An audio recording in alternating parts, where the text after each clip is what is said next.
What's happening, people? Welcome to another episode of Natty News Daily. As you guys can see, we've got a very special guest on today, Mr. Alberto Nunez. Berto is returning to the stage this year, and we figure why not get him on the podcast and discuss, his prospects for the season, how prep's going. Briefly chatted about this before we come on. He's already down 10 pounds, so maybe we'll quickly dabble into how he did that so efficiently. But Berto, we'll give you the floor, man. How are you doing? Good, man. I forgot I was going to wear this prop, so just 1 second. It's just right here. Yeah. Oh, yeah. Plug away. I love the anatomy charts in the background, too. It's really a lot better. I thought that was a picture of Berto. There we go. Hey, let's go. See. Yeah. Oh, that's damn cool. That just made the episode. And thanks for watching, guys. We'll see you in the next one. Yo, hold that up. Let me get a picture of that for the social.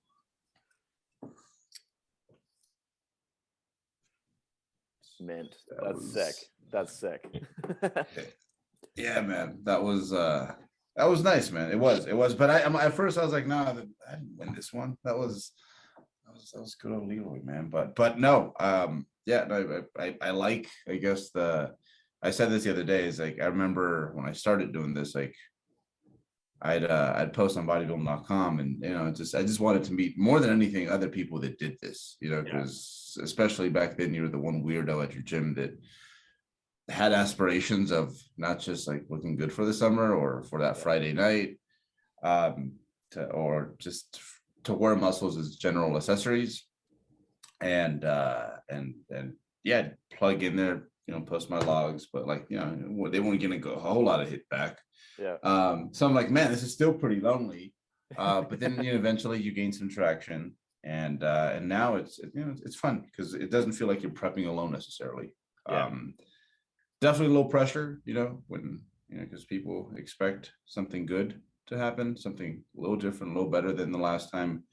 But man, like but also it's like you can't just focus on that. The immense support has been nice and has been nice for quite a while now. So for sure. For those that don't know, when was the last season for you? 2017, man. Yeah. And I think 2020 would have been one. But obviously I'm like, don't want to mess with that. And even last year I was a little skeptical. A lot of my athletes that wanted to go in 2021, I was like, are you sure? You talk to the 2020 people? And some of them were 2020 people that decided to just bring it over a 1 year. So it's been a while, but you never forget how to do it. Before you know it, you're like deeply involved in doing all the little things that make for a solid prep. So that's where we're at. Do you have to requalify, or no? Are you good for the WNBF? I'm not sure. We will find out, I guess. But who knows? I think there's because there's layers to the rule book. And since mine was like pre-2010, like I remember, for example, when the IFPA was a thing, they took my pro card because it was a WNBF pro card that was like pre-2010. So there is a lot of overlap because the presidents of I think the IFPA, the WNBF, INBF, like at some point, I think they were presidents of the IFPA, and then or partial or something. So we don't know. I'm going to find out. At the very least, I'll pay a lot of fees because like my last season with them was like 2014 or something like that. Right. But yeah, often those old pro cards, it's a little bit different for them. I think it depends on the rules of whatever it was back then, as opposed to when you got the pro card. Yeah, that's where like it's murky, right? Like Eddie, he won his again this year, and he intends to take 3 to 4 years off again. And I remember asking him, I'm like, so do you lose your pro card? He's like, yeah. He's like, but I'll just go regain it again. So, there's probably, for you anyways, very little worry to regaining it if you needed to, right? So it is what it is. Yeah. Although, it's just, it would suck because it would seem like busy work as opposed to, the first time where it's like probably one of the most memorable days in anyone's life. Who's like, who really gives a fuck about their bodybuilding. So, So yeah, I hope not, man. I hope I can just stick to the current script. Yeah, that's You have a- where I'm at a kind of a crossroads, is because my kind of targets are April, May, and then the earliest pro show that I could do is beginning of June. And it's in the States, and it's travel, and it's extending the prep longer than I want to. And it's just like, I don't know how this is going to pan out if it does go the way I want it to. And then, because you have to do it in the first calendar year, you have to compete as a pro to secure the pro card. So I don't know what that will mean for me. Yeah. No, and I had when I got my pro card, it was just 3 weeks later. There was a show that happened to be there, and that felt like an eternity at the time. I was like, yeah. From my like prospected date, it's another 10 weeks. Ooh, okay. Yeah, and it just I can't right now. I can't justify it in my head to try to extend it 10 more weeks. I really don't know, but we'll cross that bridge when we get there. Yeah. Shoot, man. Yeah, I know. I think maybe if we all agree to just pay our fees for sure and not disappear, I think they might change the rules, because I think a lot of it does come down to funding in natural bodybuilding. Yeah. Anyways, we'll we see. won't get into that stuff. So how's prep going? So you're back. I just saw your thing. You had a little rebound after a refeed day there, back 185, correct? Yeah. So didn't think I'd have to roll out the refeeds. But man, no, it's been like clockwork. It's been really fast, to the point where holidays didn't seem to slow down. I was telling you guys that I want to start doing just a little cardio, just because it feels good to do a little cardio. And I don't think I've had a prep where I've done traditional cardio since like 2011. So I'm like, man, like I turn 39 in 2 months. I should probably start doing a little cardio, just keep the heart in. Yeah. Outside of physique purposes. So no, man, I don't know, it just gets easier in some ways. Like, it's funny because I used to, back, I'm getting to that age where it's like I'm that dude at the gym that used to tell you that you're going to snap your back and you won't be able to do that when you're his age. Or that, like, I used to have this metabolism that, you realize just how much bullshit that is. Like, if you kind of, the longer you get to play with this tool, like the easier and more predictable it gets. So super predictable. It's been great. It's been easy. All the little habits that I was concerned about, like, man, am I going to want to like get up early to do this and do that, and, reconfigure my schedule, for the sake of finding time to prep. Like, it all just comes naturally, man. Like, you care, I think, first and foremost. And the things you care about, it's like you just tend to figure out ways to make them go. So yeah, it's been like riding a bike so far. What are some of those little habits that you were kind of concerned about? Time management, man. Like, you have to take care of all the life essentials if there's going to be time for bodybuilding. So, sometimes, you'll have one of those days like in your off season where it's a little overwhelming and just barely got everything done that you needed to get done. And you're like, whoa, like, how am I going to do this when I start prepping? How have I done this in the past when I've, prepped? But there's that sweet spot in regards to zone where you're not like complete garbage, right? And you're very organized, like, and everything's very streamlined, and you're like, wow, feels good. It's like you wake up every day with like an extra sense of direction.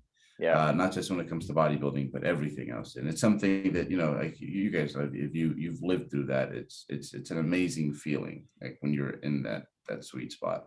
Not there. Get the groove. Yeah. It's like, there's no question as to whether or not things are going to get done. You just know they're going to get done. And like, that's just a fantastic feeling. So we're closing in on that.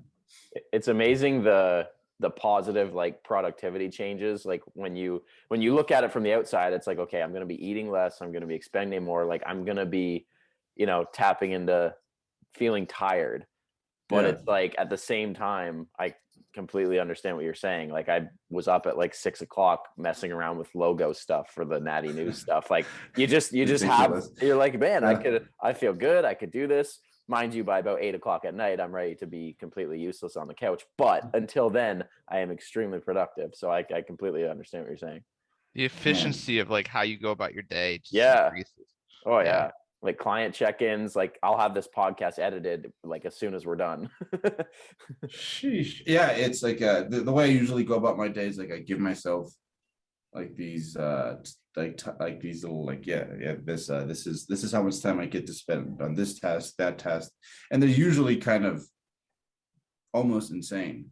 Yeah. And then when I'm prepping, it's like I know I can push that and I need to push it just a little bit more, but it's like it's like a pleasure. It's like I can't multitask, but I can do one thing really well.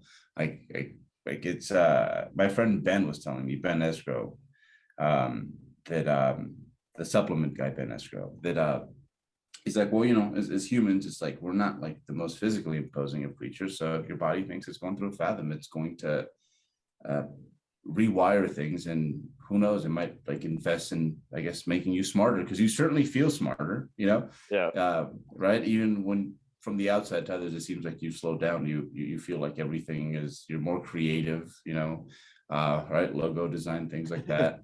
So yeah, man, no, I can already see a lot of good things coming from this. There's a lot of projects over the last few years that I've been wanting to jump on, and yeah, I think the prep is going to help. So That's awesome. Can't wait for that. So are you open to speaking on any of those projects? Not entirely. Okay, I'll give you guys a few.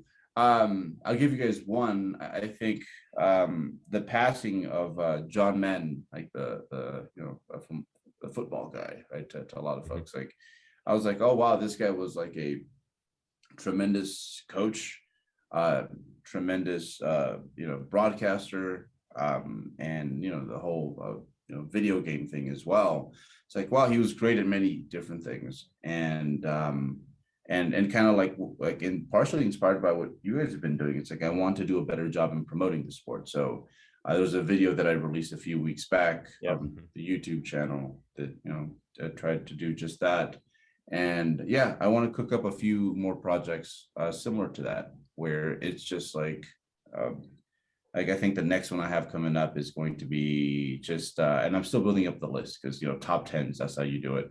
But like I have like 6 different pictures that I have felt like inspired me as a natural bodybuilder. So 6 pictures that I find iconic, and I want to run into a little bit as to like why, and you know, for a lot of people, it's like, you know, they're not going to know who, say, Jeff Rodriguez and that, who he is to begin with, and maybe they've never seen that like tricep picture where he's like all straighted and his I know that shot. Yeah. Right. It's so pictures like that you know, got me here today. I want to share those really with folks. And yeah, so yeah, I want to do a little bit more of that, and it's an interesting sport, you know, more people just need to hear about it. So so yeah, being inspired by John, it's like, okay, shoot, let me be a good coach, let me be a good ambassador for the sport, and let me be a fantastic athlete, and just do whatever I want to do, and do it at a certain level, and you know, and I think if I do just that, it'll turn out pretty well. So it's always been a little bit frustrating, because when you're an athlete, natural bodybuilding is like you have to self-promote,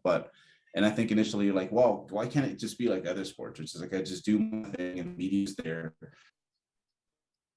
But it's like, hey, that's cool though, because you get to control a lot of things. Like there's perks to that in a way.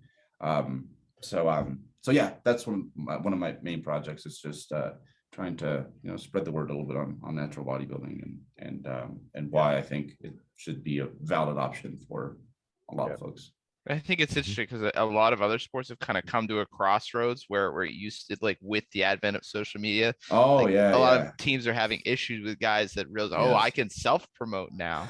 Yes. And it's yeah, I can make my own money. I don't need you guys. And then it becomes individual versus the team, you know, all that fun stuff, which we don't need to delve into. It's an interesting dynamic of how it's shifted in other sports and the chaos it's created. It does. Yeah. It's a powerful tool, man. It could do a lot of good, but at the same time, you got to keep in mind it's a powerful tool. So yeah, I won't be doing, I don't know, TikToks on the 3D Muscle Journey logo, but yeah, I see the power in it, and yeah, I want to run it up a little bit. Awesome. That's sweet. Yeah, that'll be good, right? And it kind of is an extension of what we're trying to do, right? And it's just bring more attention to the sport, right? I say all the time when I look at, you know, a lot of the guys that we post on the page, it's like, man, like there is talent, You know, Mhm. like it is incredible. Like I don't feel worthy to be on my own Natty News page right now. Like just looking at the talent that we've posted, like the president there, the WNBF sent us a guy from Asia there, and I posted him this morning, and I literally, like, my jaw dropped when I looked at the photo. I'm like, that guy is 100% natural, and anybody who's into bodybuilding would look at him and be like, holy shit, like that's incredible. Mind you, probably he's 5'1" and 148 pounds. So when you hear those stats, it's like, oh, whatever. But from a bodybuilding standpoint, you look at the guy and like, you're a specimen. Yeah, man. No, I can't wait well, I can wait, but one day, like when I'm done with this, it's like I'm gonna get to sit back and enjoy the immense talent pool that we should have by then. Yeah. Because yeah, man. No, it's just, I don't know, to me, it just looks the way that I guess bodybuilding should look like, because it's like this is 100% the human when I look at them, like this is a human doing incredible shit, but it's a human, I guess. Whereas like with the enhanced side, it's like it's admirable in its own way, but it's kind of got that like scientific experiment gone wrong sort of vibe to it, which is cool in its own way. But yeah, this is it was love at first sight with this. So hopefully, yeah, you guys are doing a great job in making it so that hopefully it's that way for a lot of people as well. Yep. Well, I appreciate that, man. So let's go back to the season. What's I guess tentative timeline? Do you have shows that you're willing to talk about lined up? No, I haven't looked past basically the fact that I need to get this just positioning phase done by mid-February, which I was kind of like in the mid to low 190s. I'm kind of in the mid to low 180s, so fluctuate like everyone else. And I'll get this done sometime mid-February, I hope, and then start my prep. So I'll hold that for a few months, rejuvenate things a little bit, and start my prep in probably May.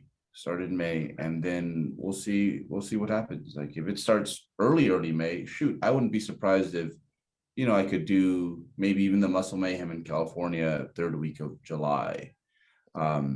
So yeah, I think I've done enough shows like in the mid 160s where it's like, okay, which is usually about 5-6 pounds over from like the shape I need to be in to be most effective. And it's good enough, man. It's good. I think my first pro show win was actually at about that body weight. Okay. Mind you, it was like a show in like April in like Idaho, but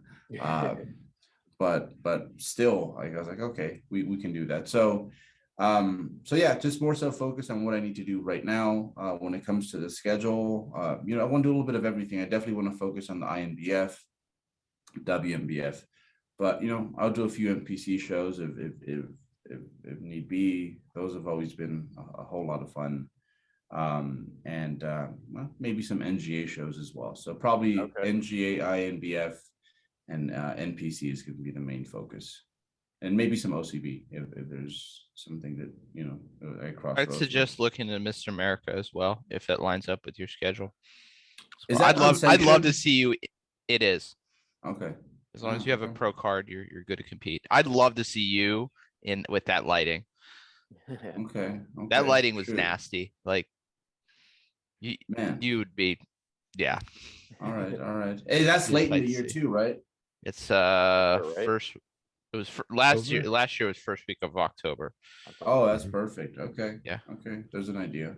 Get that get that most muscular with the flag in the background. That's a shot, man. That can go up on the wall.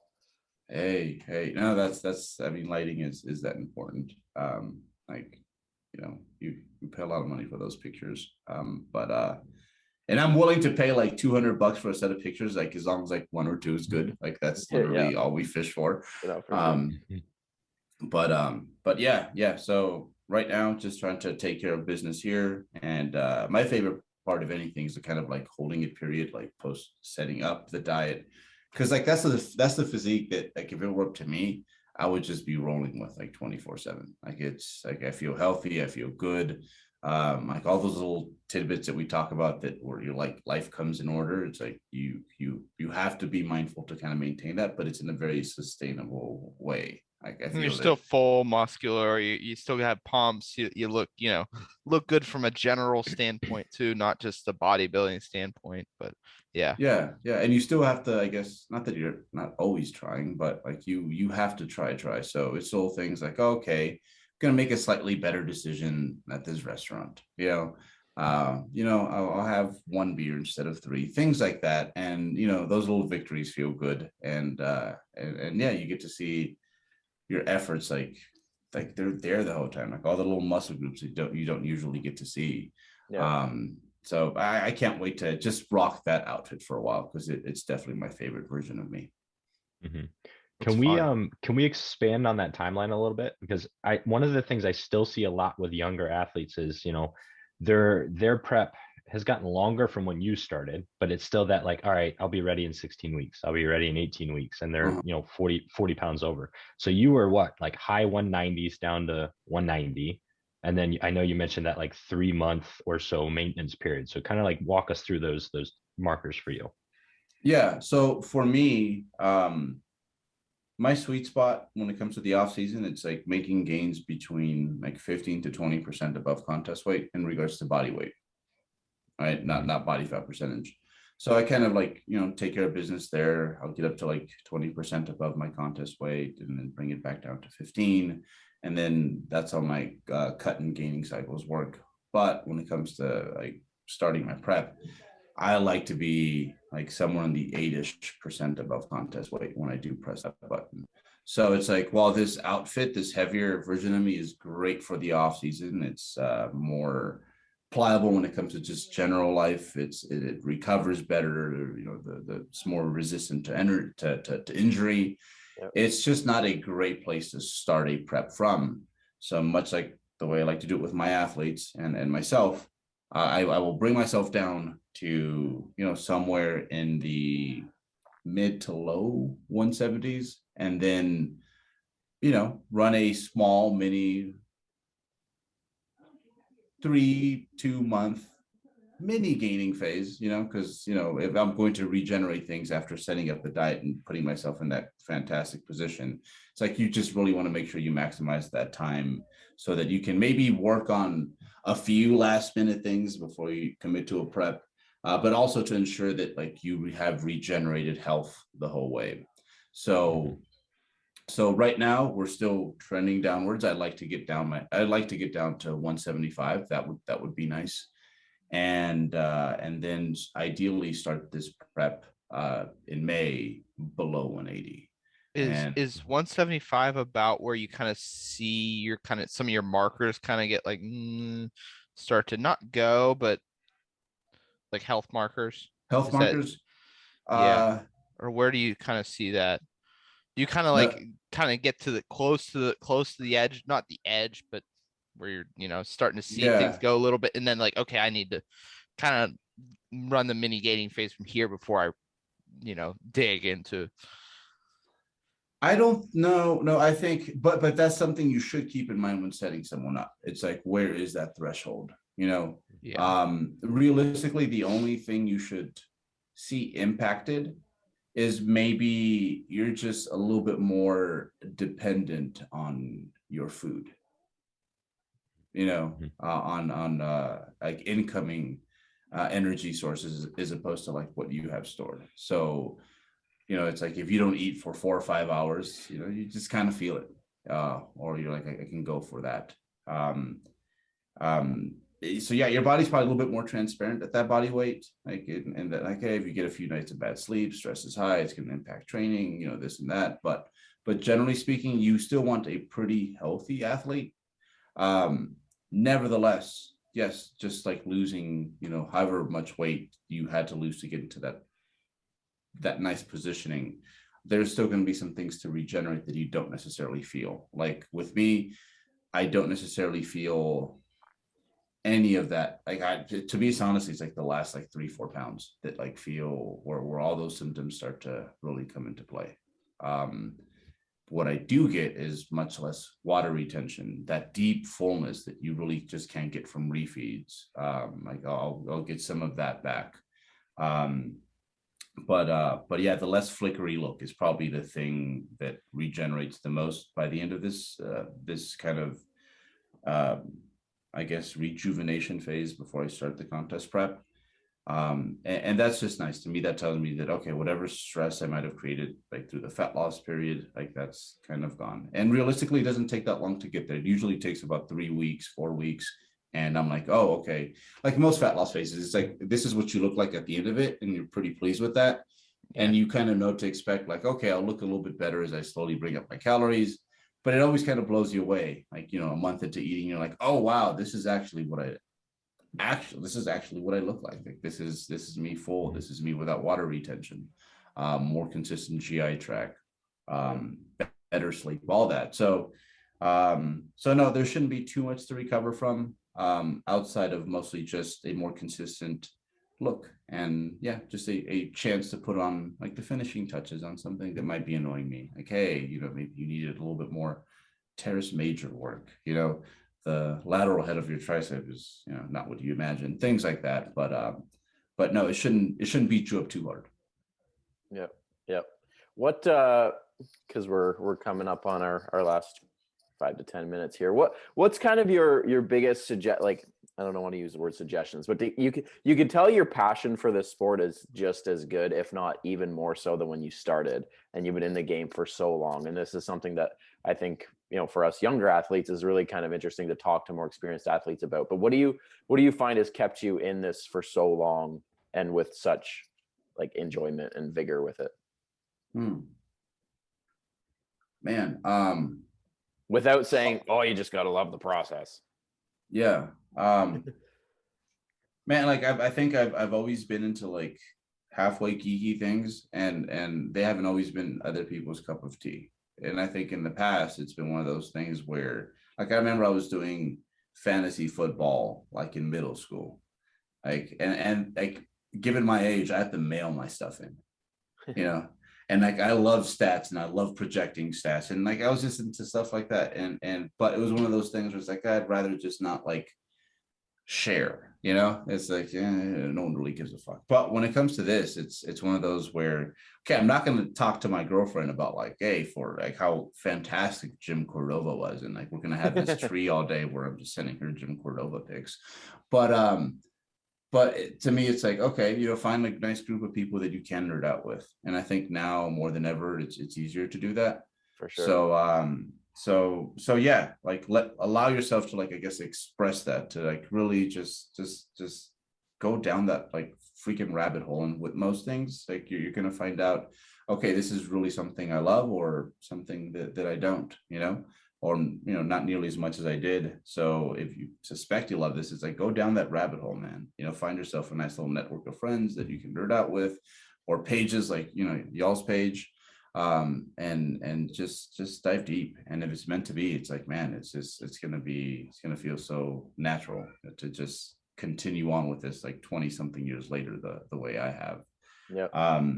So that's probably the biggest piece of advice is just allow yourself the space to really explore and go deep into that world. And still to this day, it's like, man, that's what I do. Some dude today posted some physique from like the 70s, and this is right before we got on here, and it's like, and I have to go investigate this guy, and I think he might be Natty. I think he might be one of us. So one of the yeah, part of this beautiful cult we have here. So yeah, that'd probably be the main thing, is just go down that rabbit hole without any shame. And if it's meant to be, you'll be in a similar position to me many years later. That was awesome. That was a dime piece right there. That was a gem. Mm-hmm. Yeah. Any last minute questions, boys, before we let the man go and start his day? I'm all good. I'm good from my end. I just want to say I'm was- friggin' stoked to see you return to the stage, man. I think this is a long time coming. This is going to give our little community a nice little burst of excitement to look forward to throughout the latter half of the year. And, you know, we will be following closely, and, you know, I would love to do, you know, kind of every maybe 6 to 8 week kind of tune up with Berto on the podcast, just discussing things. And I think it'd be a cool way to not only support you, but just support the Natty world as a whole. Oh, I'd love to, man. And yeah, we'll have a little animation of like, the face, like as Yeah, goes on, yeah. right? By the last one, you guys are free to say like, You look like Leroy. Yeah. When they start asking you like, "Are you sick? Are you okay?" Like, the standard people at the grocery store or something, you're like, "I'm there." It used to offend me, but like now I'm like, Yeah. we got it, we got Yeah. it. When you get your neck looks really thin, you're like, I'm getting shredded. Jeez, I was supposed to start training my neck this off season, but it was actually giving me sleep apnea. Like I was yeah. So Yeah. I had to lay off the neck training, but so yeah, we're gonna roll with the natty neck this year, unfortunately. Are you that golden ratio neck, arm, calf, or no?